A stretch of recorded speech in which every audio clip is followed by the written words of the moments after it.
इसी के साथ पिछले 2 दिनों में छोटे सरकारी बैंकों की हो रही है बड़ी पिटाई। क्यों दिख रहे हैं ये छोटे छोटे सरकारी बैंक दबाव में, जानने की कोशिश करते हैं। पूजा हमारे साथ है डिटेल्स लेकर। पूजा बताइए।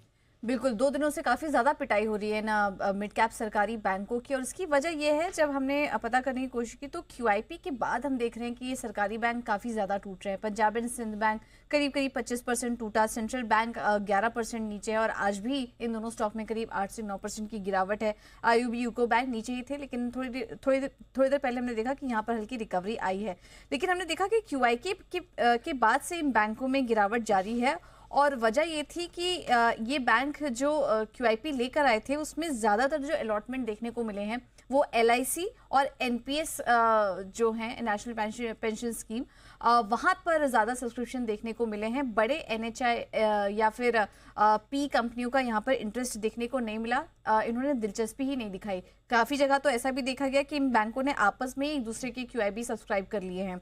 करीब 6000 करोड़ जुटाए थे, जिसमें कि सबसे ज़्यादा जो अलॉटमेंट हुए हैं वो एलआईसी को हुए हैं। इसमें सेंट्रल बैंक ऑफ इंडिया की बात करें तो एलआईसी को करीब 16% का अलॉटमेंट मिला है। और इसमें पीएनबी, कैनरा बैंक और बीओबी ने भी इसमें आईपीओ में सब्सक्राइब किया था।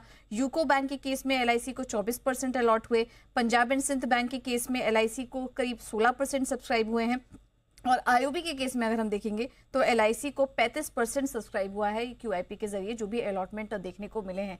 तो इस वजह से हम देख रहे हैं कि बड़ी यहाँ पर बात की जा रही थी। क्यूआईपी को लेकर काफ़ी इंटरेस्ट आ रहा था कि इसके जरिए बैंक पूंजी जुटाएंगे और बड़े प्लेयर्स यहाँ पर एंट्री होते हुए नजर आएंगे, लेकिन ऐसा कुछ हुआ नहीं और कोई भी इंटरेस्ट यहाँ पर बड़ा देखने को नहीं मिला। कुछ और भी वजह ये भी कही जा रही है कि मिड कैप बैंकों के मुकाबले अब बड़े बैंकों में कंफर्ट निवेशकों का, इन्वेस्टर्स का ज़्यादा नजर आ रहा है। जब अच्छे अट्रैक्टिव वैल्यूएशंस पर बड़े बैंक अवेलेबल हैं तो ये बैंक ज़्यादा कुछ अट्रैक्टिव नहीं नज़र आ रहे हैं। और कहीं कहीं तो ये भी बात चल रही है कुछ रिपोर्ट्स में कि इनके जो चौथी तिमाही के नतीजे हैं, कुछ निराशा वहाँ पर देखने को मिल सकती है। एसेट क्वालिटी इनकी कमज़ोर हो सकती है।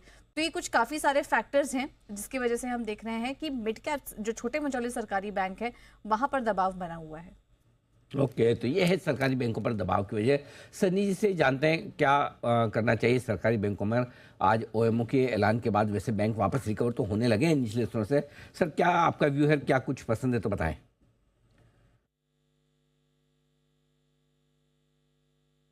साहब, आपके लिए तो सवाल। अगर जी सरकारी बैंक जी जी जी।